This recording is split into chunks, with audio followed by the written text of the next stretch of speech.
இனி நீங்களே போராடிக்கோங்க, என்னால் முடியாது அப்படிங்கிற அளவிற்கு ட்ரம்ப்பினுடைய ஸ்டேட்மெண்ட் இப்போ அமைஞ்சிருக்கு. அவருடைய ட்ரூத் சோஷியல் பக்கத்தில் அவர் வெளியிட்டு இருக்கக்கூடிய அறிவிப்பு ஒட்டுமொத்த உலக நாடுகளுக்குமானது. என்னன்னு பேசுவோமா?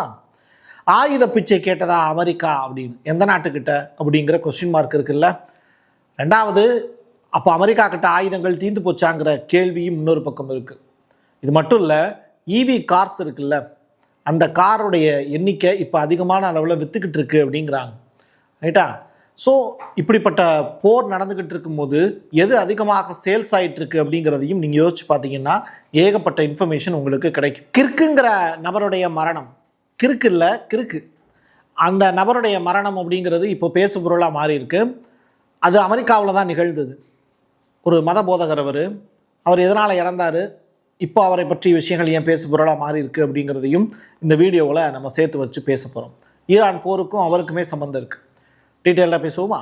வாங்க பார்க்கலாம் உறவுகளே. இது பிரசாத் சிக்னேச்சர். உங்களுடைய தொழில் சம்பந்தமான விளம்பரங்களை நமது சேனலில் ஒளிபரப்ப உங்களுக்கான அருமையான வாய்ப்பு. வரப்போகிற சட்டமன்ற தேர்தலில் எல்லாருமே ஓட்டு போட போகிறோம். ஆனால் அந்த ஓட்டு யாருக்கு? பிரதான கட்சிகளை தவிர்த்து சுயேட்சையாக சில பேர் களமிறங்குவாங்க. அவங்கள மக்களுக்கு அறிமுகப்படுத்த தயாராக இருக்குது பிரசாத் சிக்னேச்சர். நீங்கள் உங்களுடைய தொகுதியில் இருக்கக்கூடிய மக்களுக்கு நல்லது செய்யணும்னு நினச்சி சுயேட்சை வேட்பாளராக களமிறங்குனீங்கன்னா உங்களுடைய தொகுதியில் இருக்கக்கூடிய மக்களுக்கு அறிமுகப்படுத்த நாங்களும் தயாராக இருக்கோம். இந்த தேர்தலில் பிரசாத் சிக்னேச்சர் சார்பாக நான் போட்டியிடலை, ஆனால் நீங்கள் போட்டியாளராக களமிறங்குறீங்கன்னா உங்களை அறிமுகப்படுத்துகிறோம். தொடர்புக்கு 9944790333.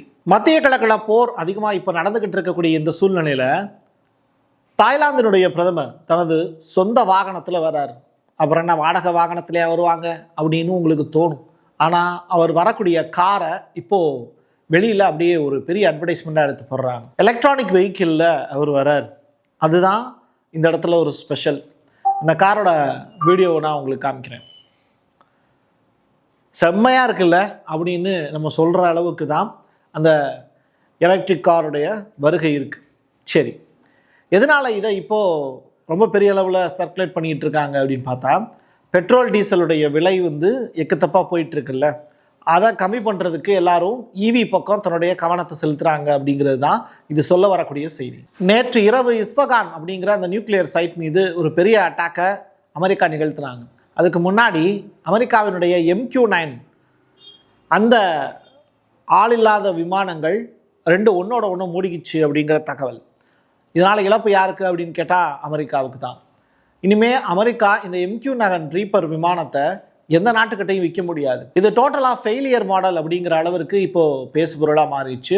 இதுதான் இங்கே நடந்துக்கிட்டு இருக்கக்கூடிய நிகழ்வு. ஒரு போர்க்களத்தில் எந்த ஆயுதங்கள் ரொம்ப ஸ்டெமினாவோடு போர் புரியுது அப்படின்னு, குறிப்பாக ஷாகட் 136 உங்களுக்கு கேள்விப்பட்டிருப்பீங்க. ஈரானுடைய கிளஸ்டர் குண்டுகள் கேள்விப்பட்டிருப்பீங்க. தாடு ஏவுகணை முழுவதுமாக செயல்பாட்டிலேயே இல்லை. டோட்டலாக இஸ்ரேலுடைய ஏர் டிஃபென்ஸ் சிஸ்டம் கூட துண்டு துண்டாக உடையக்கூடிய காட்சிகள் அரங்கிறது. அப்போது இங்கே ஈரானுடைய ஆயுதங்கள் எல்லாமே நிலைத்து நின்று போர் புரியுது. ரேடார் சிக்னலை கட் பண்ணி எளிமையாக ஏர் டிஃபென்ஸ் சிஸ்டத்தை அட்டாக் பண்ணி எல்லா ஏர் டிஃபென்ஸ் சிஸ்டமுமே ஃபெயில் அப்படிங்கிறத காமிக்குது. இதுதான் இங்கே நடந்துகிட்டு இருக்கக்கூடிய விஷயம். இது தொடர்பான காட்சிகளும் நமக்கு சிக்கியிருக்கு, பாருங்கள். சர்வதேச சட்டங்களை பற்றி யாருங்க கவலைப்படுறா? வேத காலத்தில் நடக்கக்கூடிய விஷயங்களை பற்றி பேசுகிறவங்க கூட டோட்டலாக இந்த உலகம் அழிக்கப்படணும்னு தான் நினைக்கிறாங்க. ஆனால் எங்களை மாதிரியான நாடுகள் தான் எங்களுடைய பக்கத்து நாடுகளும் நல்லா இருக்கணும்னு நாங்கள் நினைக்கிறோம் அப்படின்னு அவருடைய உரையை சுருக்கி நான் சொல்லியிருக்கேன். இது சொல்லியிருக்கிறவர் ரஷ்யாவினுடைய வெளியுறவுத்துறை அமைச்சர் லாவ்ரோவ் அவர்கள். லெபனான் குறித்து இஸ்ரேலிய பாதுகாப்புத்துறை அமைச்சர் கட்ஸ் அவர்கள் சொல்லியிருக்கக்கூடிய விஷயத்தை இப்போ நான் உங்களுக்கு பதிவு செய்கிறேன். லெபனானை நாங்கள் சுற்றி வளைக்கிறதுக்கு சில காரணங்கள் இருக்குது. அது மட்டும் இல்லை, மக்கள் எல்லாமே இப்போ எவாக்குவேட் பண்ணி வேறு இடத்துக்கு போயிட்டாங்க. 10 லட்சம் பேர். மறுபடியும் அவங்கள வாங்கன்னு நாங்கள் கூப்பிடக்கூடிய காலகட்டம் வரும் அப்படின்னு சொல்கிறாரு. இன்னொரு புறம் என்ன அப்படின்னா, இந்த லிட்டானி அப்படிங்கிற அந்த ரிவர் இருக்குல்ல, அது வரைக்குமே இஸ்ரேலுடைய எல்லையாக அடுத்து மாற்ற போகிறோம் அப்படிங்கிற தகவலையும் சொல்லியிருக்காரு. முழுக்க முழுக்க லெபனானுக்கு பாதுகாப்பு இஸ்ரேல் தான் அப்படின்னு சொல்லி இந்த போரை நடத்திக்கிட்டு இருக்காங்க. இதெல்லாம் நம்புகிற மாதிரியா இருக்குது அப்படின்னு கேட்டால் அதைத்தான் செய்தியாக சொல்கிறாங்க. சில இமேஜஸ் காட்சிகள் இது எல்லாமே வேற ஒரு வரலாற்றையே பதிவு செய்யும். அந்த மாதிரி இந்த வீடியோ ரொம்ப பெரிய அளவில் இப்போது வைரலாக சுற்றிக்கிட்டு இருக்கு. அல்காய்தாவினுடைய இயக்கத்தில் இருந்த ஒரு நபர் இன்னைக்கு சிரியாவினுடைய ஜனாதிபதி. அப்படிப்பட்ட நபரோட இப்போது பாரம்பரியமிக்கதாக சொல்லப்படக்கூடிய யூகேவினுடைய பிரைம் மினிஸ்டர் கைகுலுக்கி தன்னுடைய இல்லத்துக்குள்ளே கூட்டிகிட்டு போகக்கூடிய காட்சிகள் அரங்கிருது. காலங்கள் மாறுது, காட்சிகள் மாறுது. நேற்று நல்லவனாக இருந்தவன் இன்றைக்கி கெட்டவனாக இருக்கான், இன்றைக்கி கெட்டவனாக இருக்கவே நாளைக்கு நல்லவனாக மாறுறான். ஆன்லைனில் வெளியாகக்கூடிய செய்திகள் இருக்குல்ல, அதுக்கு ஒரு கருத்து சுதந்திரம் அப்படிங்கிற ஒன்று தேவைதான். ஆனால் அதே நேரத்தில் கட்டுப்பாடுகளும் தேவையில்லை அப்படின்னு இப்போது சமூக ஊடகங்களில் வெளியாகக்கூடிய செய்திகளை ஃபில்டர் பண்ணக்கூடிய வேலையை மத்திய அரசை கையில் எடுக்கிறாங்க. இது தொடர்பாக தொலைத்தொடர்பு அமைச்சகம் ஒரு முக்கியமான திருத்தங்களை மேற்கொண்டிருக்காங்க. யார்கிட்டையும் கேட்கணும்னு அவசியம் இல்லை, அவங்களே சில வீடியோக்களை டெலீட் பண்ணுவதற்கான வாய்ப்புகளும் இருக்குது அப்படின்னு சொல்கிறாங்க. நிறையா யூடியூப் இன்ஃப்ளூயன்சர்ஸ் அவங்களுடைய செய்திகளை பகிரக்கூடிய சாதாரண தனிநபர்களுக்கும் கூட இந்த சட்டங்கள் பொருந்தும் அப்படின்னு சொல்கிறாங்க.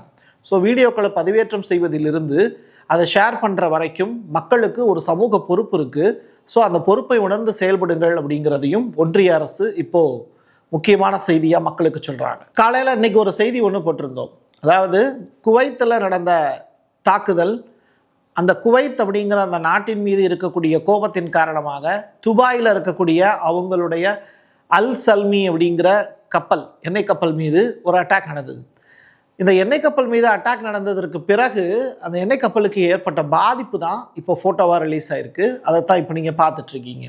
ஸோ அந்த கப்பலுடைய பேர் வந்து அல் சல்மி அப்படிங்கிறது தான். அது தொடர்பான காட்சிகளை நான் உங்களுக்கு காண்பிச்சிருக்கேன். ஸ்ட்ரைட் ஆஃப் ஹார்மஸ் மூடினதுனால பெட்ரோல் டீசல் தட்டுப்பாடு ஏற்படக்கூடிய சூழல் அப்படிங்கிறது உலகளாவிய அளவில் இருக்குது. ஆனால் யுஏஇலேயே பெட்ரோல் டீசல் விலை உயர்ந்துருச்சு அப்படின்னு நினைக்கும் போது தான் அது பயங்கரமான அளவில் ஷாக்காக இருக்குது. இப்போது அங்கே இருக்கக்கூடிய ப்ரைஸ் லிஸ்ட்டு தான் இப்போ நம்ம பார்த்துக்கிட்டு இருக்கோம்.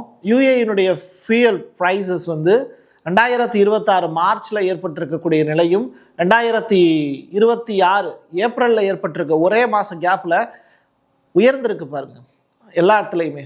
இதை தான் இப்போது செய்திகளாக அங்கே வெவ்வேறு இடங்களில் பகிர்ந்துக்கிட்டு இருக்காங்க. நெதன்யாகு இப்போது ஒரு முக்கியமான ஸ்டேட்மெண்ட் ஒன்று சொல்லியிருக்காரு.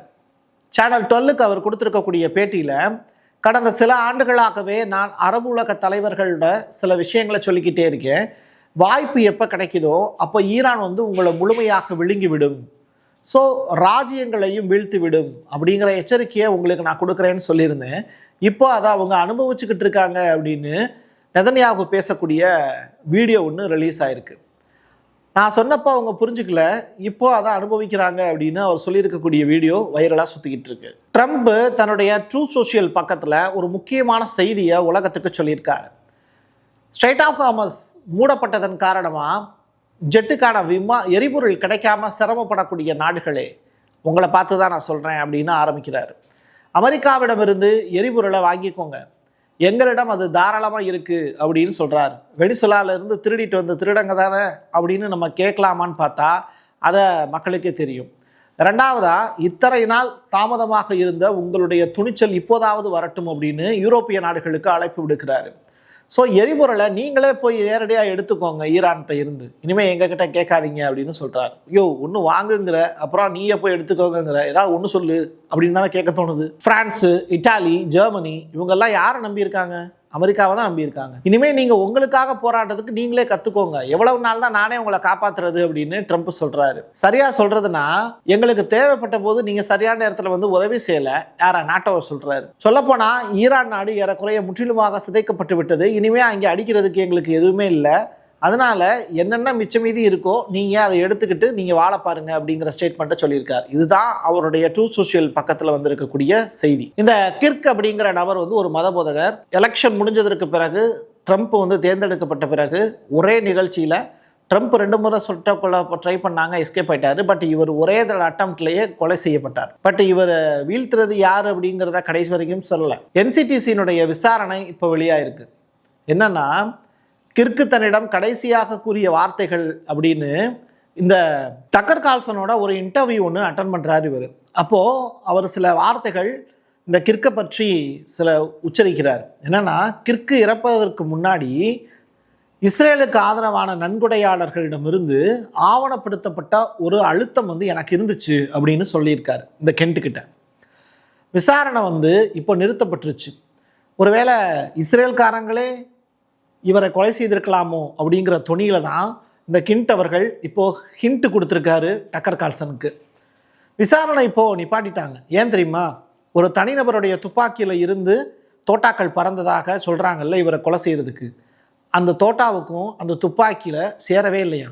அப்போது வேற ஏதோ ஒரு துப்பாக்கி தான் சுட்டிருக்கு. அந்த துப்பாக்கி சொந்தக்காரன் யார்? யூதனாக இருக்கலாமோ? மத்திய கிழக்கு நாடுகளுக்கு ஒரு முக்கியமான ஒரு அனௌன்ஸ்மெண்ட். இது ரொம்ப காமெடியான ஒரு ஸ்டேட்மெண்ட்டும் கூட.